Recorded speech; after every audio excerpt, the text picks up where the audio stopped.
There's a lot of ups and downs. There's pros and cons to this lifestyle. And we've learned so much that I can't really say we would go back and do it differently. We used to love to stay in nice hotels and go out to dinner. That coach really taught us a lot. We tore the carpet out, we tore the furniture out, we had to replace a lot of things. It's great because we have all the amenities of a normal house. But what that also means is we're more limited in where we can go. We've been traveling the country in our motorhome full-time for the past 3 years now. And in that time, we have learned so much about this lifestyle. Some good, some bad. There's a lot of things that we really wish we had known before we jumped into this lifestyle. So in this video today, we're going to talk about the 7 biggest regrets we have about the full-time RV lifestyle. We don't want this video to sound too negative. We've had a few regrets over the years and made a few mistakes and have quite a few lessons learned. And we really just want to share what we've learned with everybody else. All right, so let's jump into this. These are in no particular order, but the first one is that we jumped into this without doing enough research, and we literally jumped into it. Yeah, when Kris says we jumped into it, I mean, we really did with absolutely no experience, no idea what we were doing. When we decided to get our first RV, it was during the COVID pandemic, during lockdowns, and we were just tired of being stuck at home. And we honestly loved the idea of being able to travel in the country in an RV. We had watched a couple YouTube videos and we just thought, hey, how hard can it be? So we went and bought a used RV, sight unseen, out of state, because we thought it looked cool online. And I think in terms of this regret, what we really regret is just not doing more research and not trying to really figure out what would have best suited our needs early on. Could have saved us a lot of time and money. Yeah, and to put a positive spin on it, that coach really taught us a lot about RVing in general and coaches in general. We had to tear that all the way down. We tore the carpet out, we tore the furniture out. We had to replace a lot of things over the first year in that coach.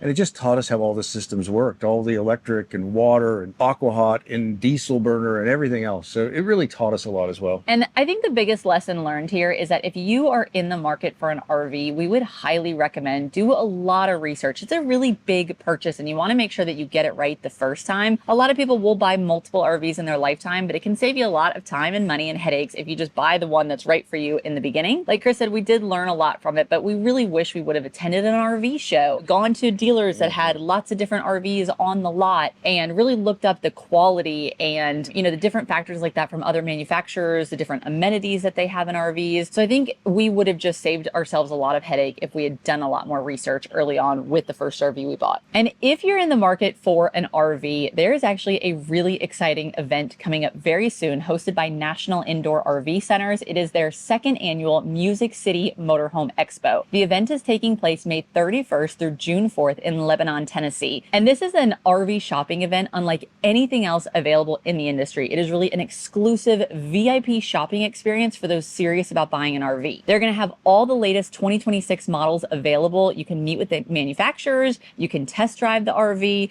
you can talk to the engineers who actually designed the coaches. It's a really cool hands-on experience and is the perfect opportunity if you want to buy an RV. Your registration fee is going to include camping in your RV. It includes gourmet snacks, food, meals, and drinks. It's also nightly live entertainment, educational seminars, and lots more. So this is definitely a really exciting event to attend. One of the things that I wish we had known about sooner, we struggled with in the beginning, was finding a good place to actually have our coach worked on and repaired. We did a lot of the repairs ourselves only because we couldn't find any place. Now started to use NIRVC for everything on our current coach. They've done a great job, as you've seen in some of our earlier videos. We really like the quality, we like the people, we like everything about the place, honestly. I really like to take the coach there. And they do everything from the inside of the coach to the chassis to the engine. I mean, everything around the coach, which is really helpful. Plus, as Hillary said, if you're looking for a new coach, they do everything from sales to storage to maintenance. So it is actually a really great facility. Yeah, they really service RV customers across the life cycle of you owning an RV, from purchasing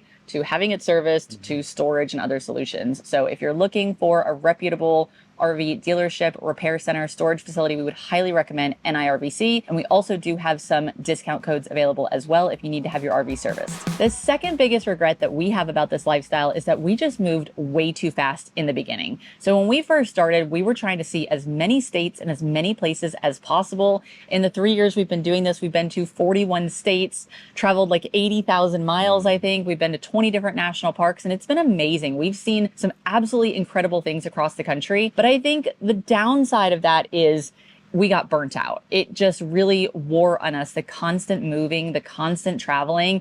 So it caused us to have a lot of burnout.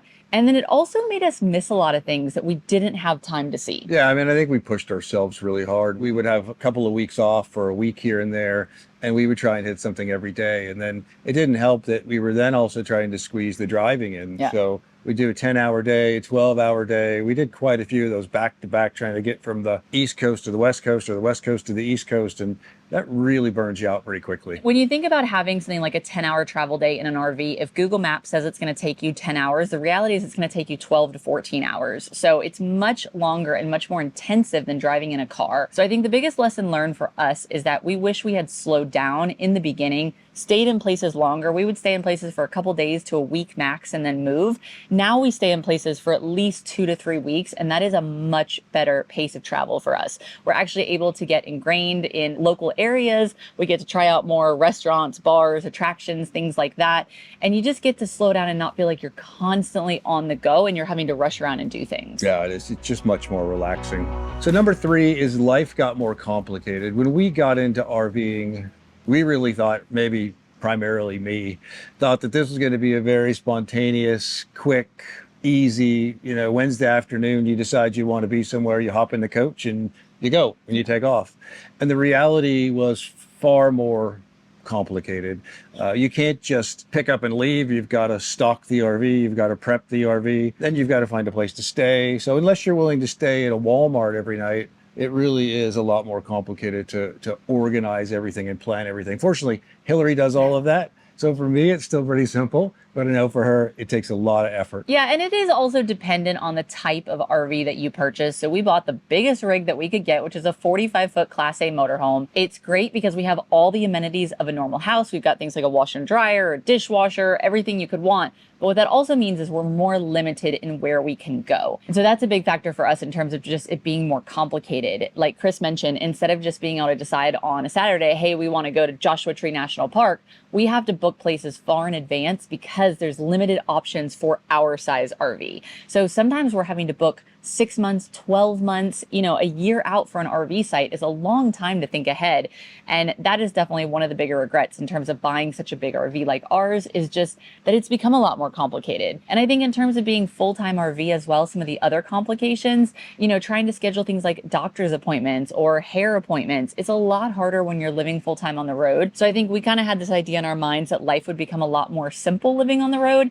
And I think the reality is it becomes a lot more complicated just because of these challenges that life is not set up for the nomadic lifestyle. Yeah, complicated and structured, right? Yeah. Structure doesn't have to be complicated, but Hillary said we're planning things out 6 months. So then you kind of rotate your travel plans around whatever that event is that's 6 months out, or maybe try and rotate your travel plans around doctor's visits or other things. So it just becomes more structured, which in my mind is more complicated. And one of the things that we've actually taken it to a new level this past year and making things a lot more complicated is that we purchased 2 RV lots. So we purchased an RV lot in Michigan where we can spend the summers, and then the one here in California, which is where we're at currently, where we can spend the winters. This has been amazing and has honestly extended our full-time RV living, because I think without it, we would have really struggled. But the flip side of that is now we have 2 properties in 2 different states that we're having to manage, and we're having to pay for these year round, right? We've got things like HOAs and property taxes. So anytime we travel away from these places, we're kind of having to spend double on that. So just something to think about that. I think the full-time RV lifestyle can be really appealing. It can be very freeing. It can be a lot more simplistic, but it also depends on how you do it and what you end up with. And it could end up becoming more complicated than just living in one house. And like Hillary mentioned, we have 2 properties in 2 states, which doesn't sound too bad until you realize that those 2 states are 35 hours apart. Yeah. So it's not a quick trip. It's a week. Yeah. Between the 2 locations. So if anything does happen, it is difficult for us to get between the 2 locations. It's not like it's a quick drive or even a quick flight for that matter. Yeah. We love it, but it's more complexity.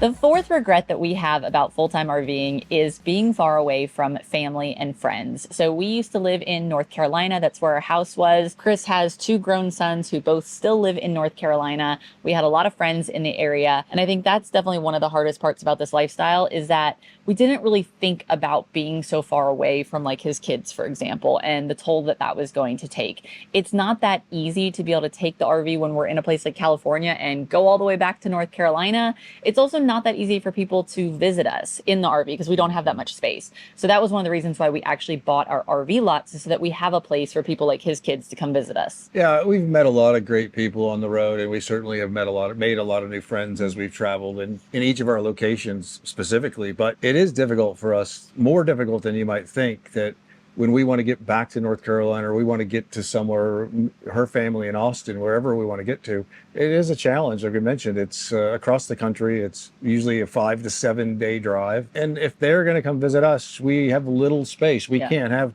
Thanksgiving at our RV, for example. We could, but it would only be like 2 people that are attending besides us. Yeah, that is true. I've only been able to host one Thanksgiving since we've been together with his family, and it was a really great experience, but I kind of missed being able to do those types of holiday gatherings and stuff. We have to travel to go see family. They can't all travel to come see us because we just don't have the space. So that's one of those things I think we just didn't really think about before. So the 5th one is we lost the magic of vacations. And when I say we lost the magic of vacations, we still have the magic of Disney World when we go on vacation there.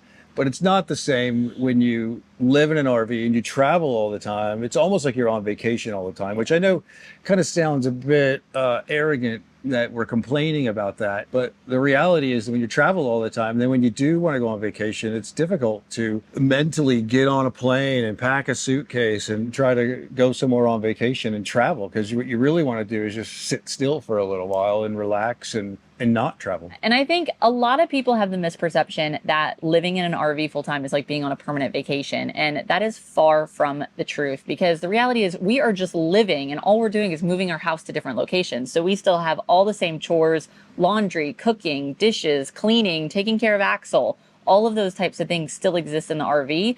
So although it might feel like we're on this vacation, we're really not. We're just in this state of constantly moving our house to different locations. And like Kris said, then when the time comes to go on a vacation, we don't really want to move. We don't want to travel again. We kind of just want to sit still, and we want to be in one place. And that's why these RV lots we purchased has been really nice, because it's allowed us to be settled for a bit more time. Like, for example, we just went on our honeymoon in December. We went to Vietnam and Thailand, and it was absolutely amazing. We loved the experience. We love to travel, especially internationally, but we don't get to do that quite as much now that we have the RV. We feel guilty leaving the RV behind.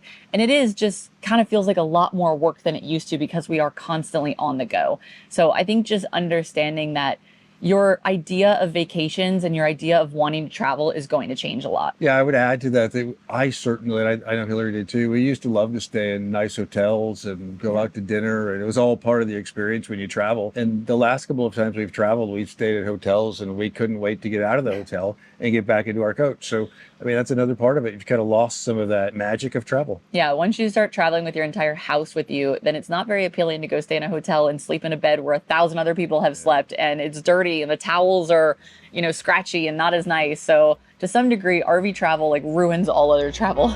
Okay, the number 6 is that the full-time RV lifestyle really kind of limits some of the choices that you can make in this current state of life. So, for example, we just ended up having to purchase another car to tow behind our motorhome. If you haven't heard, our Jeep that we had bought broke down 6 times in a year of owning it. We've officially had to file it as a lemon, so we needed to buy another car that we could have because we were just tired of being without a car and having it in the shop all the time. And so instead of being able to go and purchase any kind of car we'd really love to get an EV or something. We instead had to go and look at the very limited options that there are for flat towable cars. So that's just one example of things are a little bit different. You can't just go and do or buy anything that you want like you can in a house. It kind of limits what you can decide. And it's everything, right? It's around clothes and furniture and things and everything that you would have in a house. Or if you want to change out all the furniture in your house, you can do that. But it's not the same if you want to change out all the furniture in your coach. And it also is a good thing. We talk about it all the time, but it limits us in what we have. We're a little less materialistic. We certainly don't own a lot of things because we live in a 400 square foot RV. But again, there's limitations you have to think about. We have a joke all the time that if I buy a new shirt, an old shirt inside the RV has to come out. Yeah. So you've got these limitations, which I know a shirt's not a big limitation, but you get the idea. Yeah, and it's just kind of figuring out if that's something that you really want. Like we've had a lot of people tell us that they decided to quit RV living because they couldn't stand that there wasn't enough room for their clothes, which, for me personally, I think is kind of silly because I think the experiences far outweigh my desire to have clothes. But if that's really important to you, if you have a big shoe collection, or if you like to have a lot of things or knickknacks, or if you've got a hobby that takes up a lot of space, this lifestyle might not be for you because you're not going to have that ability in an RV to keep all of those things. Yeah, I had to give up all my collections of stuff. You had to give up all your tools. And my tools. Well, I've started to collect a few more new tools. Yeah, and even things like Kris used to race cars, and he had a big shop in North Carolina where he had a bunch of race cars and all of his tools. We had to give that up because we just couldn't keep going back to North Carolina for that. So, it's just one of those things you have to think about what's more important to you. Do you want to travel full time, or do you want to have all these things and options and flexibility in life? So number 7, the final regret, is that working from the road came at a cost. It's actually really nice, and it's great that we have the flexibility to be able to work from the road. Yeah. But that creates a dynamic of you're always working, 7 days a week, 10 hours a day sometimes, 12 hours a day sometimes. There's always something that you can do. It means there's always some work to be done, and it really is a bit of a burden. Yeah, and I think a lot of people get into this lifestyle much later in life. People who tend to do it full time are more retirees because they have the flexibility, they don't have work. We've heard from a lot of people how lucky we are to be able to do this at a younger age, which we totally agree. We have been incredibly lucky that we have jobs that allow us to work full-time remote from the road from anywhere. But as part of that, it does mean, like Kris said, you're kind of always working. And I feel like we've missed out on a lot of the experiences of RV travel because we've been having to be so consumed with work. So for example, we used to have to only travel on weekends because our jobs, we would have conference calls and work during the week. So we would have to cram in travel on weekends. And we missed out on a lot of experiences as part of that because we were so focused on work. Yeah, and it's simple things, even like time zones. Sometimes the time zones work to your advantage, but all of a sudden, 7, 8 o'clock call on the East Coast when you happen to be in California becomes a 4 or 5 a.m. call. Yeah. And so, you end the day early maybe, but you have to get up awful early to get the day started. Yeah, and I think the other part of that as well is that we started doing content creation about 2 years ago now, and I was able to turn that into a full-time job. So I quit my corporate job to pursue content creation full-time. That's awesome, and I would highly recommend anybody that's interested do it. But you should also know that success does come at a cost. So when I first started this, I was kind of thinking it would be a hobby. We might get some free campgrounds and places to stay out of it. Didn't really ever envision it becoming a full-time job, and I am so grateful that it did because I have learned a ton. It's been amazing. We really love sharing all of our experiences, but it is so much work. I work far more now than I ever used to in my corporate job. And one of the reasons why I wanted to leave my corporate job was to have less of a work schedule and have more flexibility. And sometimes I feel like now that's actually less the case than when I had my corporate job. So, I work around the clock, sun up to sundown, and it's great. We can make a lot of money from it. It's a really good experience, but it is a lot. And instead of being able to fully enjoy and appreciate the moment, I'm having to film things and edit videos and put together videos and things. And so I know a lot of times Kris will say things like, we're on top of a mountain. He's like, can't we just enjoy the moment? Do we have to film this?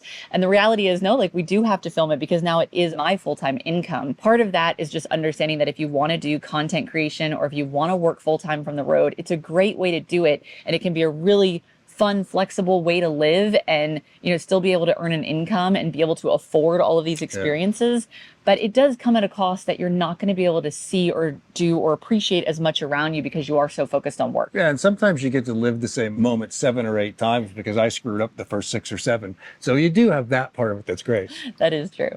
Kris always gets to relive the moments that he doesn't quite word right. That's right. So although we do have some regrets about RV life and how we wish we had known things sooner or wish we had done things a little bit differently, I can honestly say that doing this lifestyle is not a regret of ours. Probably one of the bigger regrets that I should say is I wish we had done it sooner. There's a lot of ups and downs. There's pros and cons to this lifestyle, just like anything else in life. But we honestly are so grateful for all the adventures that we've had. And we've learned so much that I can't really say we would go back and do it differently because it has gotten us to where we are today. You're going to have to change the title of the video to 8 regrets, or at least 7.5. So I know we titled this as regrets, but you can't go through life having regrets. So we think about them as just lessons learned, things that, we've had experiences. Some of them have been good, some have been bad, but when you look at them, back on them, they're always good. So we love the experiences, and I don't really think about them as regrets. So as always, if you have any questions about RV life, full-time RV lifestyle, feel free to drop us a comment. And I also did want to mention that we are now offering one-on-one consultations as well. So if you are interested in getting into this lifestyle, if you want to just talk to somebody that's done it, if you want to talk about different types of RVs that might be right for you, where to travel to, RV tips, maintenance, any of those types of things, we would be more than happy to discuss it with you. So we have a link down in the video description where you can book a call directly with us. And as always, be sure to give us a thumbs up if you liked the video and subscribe. We have some really big and exciting updates coming in the next couple months that you are not going to want to miss. So we hope to see you next time. Take care.